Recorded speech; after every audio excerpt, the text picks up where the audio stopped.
I just got off the phone with a longtime friend who's now a coaching client. It was the call I actually needed in order to finish this script.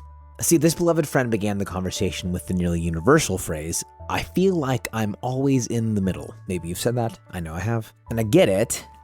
Although I think at this point I disagree. See, I don't think he's in the middle per se. I think he's trapped in a relationship with people who hold somewhat opposing perspectives, political, social, theological perspectives, and who hold those perspectives more tightly or more dearly than they hold the people around them. In other words, he's in a relationship with fundamentalists who hold differing opinions. People who are so sure that what they think is correct and are so sure that the things they think are important that they're willing to sacrifice relationship in order to hold on to their perspectives and ideas. That's the actual trauma and tragedy of fundamentalism. It strips people of their humanity and rends us from those we would otherwise love. I'm not allowed to be on a journey or in process. I must come to conclusions and have some form of certainty, namely about things that the machinery I've aligned myself with has deemed most important. In 2008, I released a collection of songs entitled Deconstruction. The title was actually a remnant from my collegiate studies in philosophy, where I spent a bit of time around the work and the words of Jacques Derrida. At the time, postmodernism was the buzz phrase, particularly as some of its core tenets threatened the seemingly secure hold modernity had on daily life. See, in modernity, most Western white male-dominated cultures stood firmly on the assumption that some things were true, capital T true, and in their being capital T true, they were immovable. That assurance meant that building of institutions or the rules of life was safer. These things would last. What Derrida offered, though, was the suggestion that the language we used to communicate and understand those assurances upon which these things were built, the language itself was fraught with contradiction and complexity. That language didn't reliably point in the direction of a controlling and anchoring truth at all. Instead, words were bound together only by the tension and the connection found between themselves. There was and is no central reference point from which each individual word derived its meaning. More simply, if a word has meaning, it has meaning in relationship to the words around it. And that's the constant: language and the connection between words. Some critics read Derrida as just one more expression of relative truth. But Derrida was actually up to something pretty fundamentally different. He was suggesting that there was a constant, but that the constant was relationship itself, the relationship between words and between the people who use those words. For example, in a religious context, that capital T truth might be expressed in a phrase like, "God is love." For Derrida, the wild differences between what I mean by God and what you mean by God suggest a lack of common experience, that there's no thing to be called God. What there is, though, is the connection between you and me. And in that case, meaning wasn't to be discovered in a common experience of whatever the word God meant. It was forged and fostered in the connection and the tension and in the relationship between you and I. Now, he called this deconstruction. And deconstruction, in Derridian terms, is marked by these three distinctives. The first is this inherent desire to have a center around which meaning revolves, or in which meaning is rooted.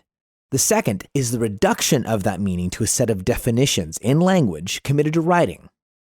And the last thing is the way that that deduction of meaning to language captures opposition within the concept itself. The desire that there would be some sort of actual fundamental core meaning, and then the reduction of that meaning to language, and then the tension in the words we use to try to define that meaning. It's a little complex, but at the heart of his initial work was and is this frustration about that inherent desire, that first element. The inherent desire in human beings to place meaning at the center of existence. Derrida was frustrated that for many of us, that just to be alive meant that there must be meaning. He found this problematic and he sought to undo it.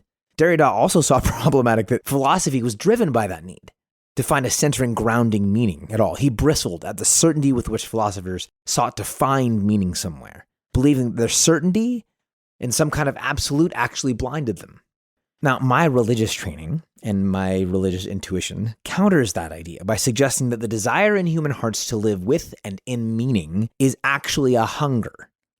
Similar to the hunger for food, a thing to actually schedule one's days around rather than to learn to ignore for really any reason. The details, of course, are negotiable, to say the least, but that nudge at the core of the human soul that says there's more, not just out there, but in you, that's real. It's part of what it means to be human. And this is why I find myself struggling with the use of the word deconstruction as a description for so much socio-religious conversation recently. The way I hear it, I think we're mostly talking about reorganization and maturity and growing and discernment, all of which are not just fine, they're good, they're true, they're beautiful. And I guess I just wish that we would let good things be good sometimes. I mean, most of the institutional conversations I'm around feature a critique of systems that poorly reflect a central truth or reality that deserves better treatment, deserves better culture. For many, churches are problematic not because they're organized around a reality that is non-existent, but because their corporeal practices actually distract from the beauty and goodness of that reality. I mean, I love that, but that's not deconstruction.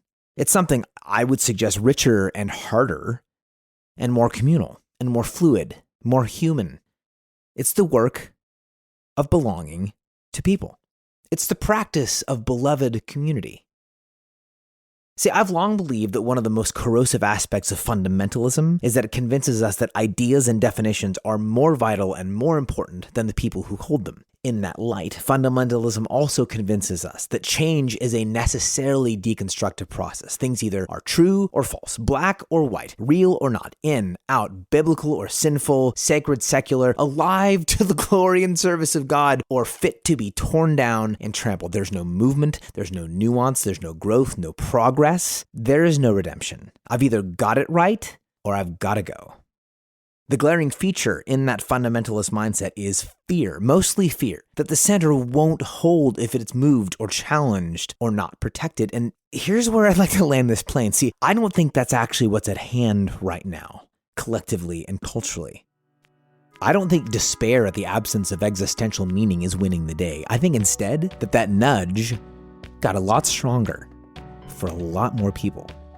And a lot more people want to move whatever is in the way of getting more of that nudge. I think we are experiencing, seeing, bearing witness to a scandalously broad awakening.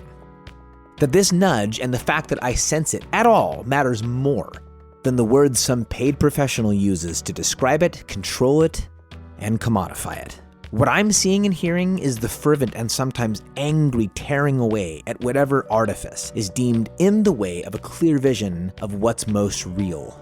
I'm hearing conviction and frustration that there is in fact a center, though it might not be static. And that there are fundamental truths, though they may be interpersonal in nature. But that all this garbage, gatekeeping culture is keeping people we love and like from experiencing the goodness available to them. So I don't mind the word deconstruction, but historically, deconstruction is a very specific and highly individualized process by which one unearths the very core and center of their being and decides that if there is meaning in the world or in their life, it must be constructed and therefore held together by the sheer force of their own individual will. So if that's you, I get it. And that's real. And that can be terrifying and also really good. But if it's not, then consider that you might not be deconstructing. Just like my friend isn't stuck in the middle. Instead, consider that you might be feeling an invitation. An invitation to a legitimate awakening, to be shared by all kinds of people. People with whom you agree and disagree. An awakening angled towards and maybe even prompted by a goodness, truth, and a beauty worth tearing things down for, as well as worth building things around.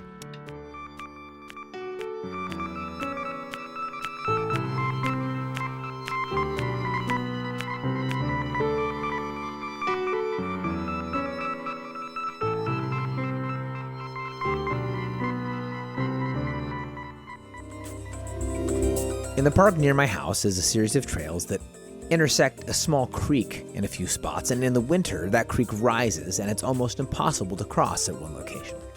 So a few years ago, someone built a bridge over that spot, They saw a problem, and they created a solution in order to address it. Then, a week or so later, someone else tore it down. And then, in response, the original builder took some of the broken pieces from the first bridge and used them to assemble a new bridge. And I think that's actually how life works and moves forward, which is why I wrote that story into my next book entitled, It Is What You Make of It. 15 stories that push back against the kind of it is what it is thinking that keeps us from entering into the world around us and living fully. The book comes out on June 1st. You can pre-order it now. I hope you do.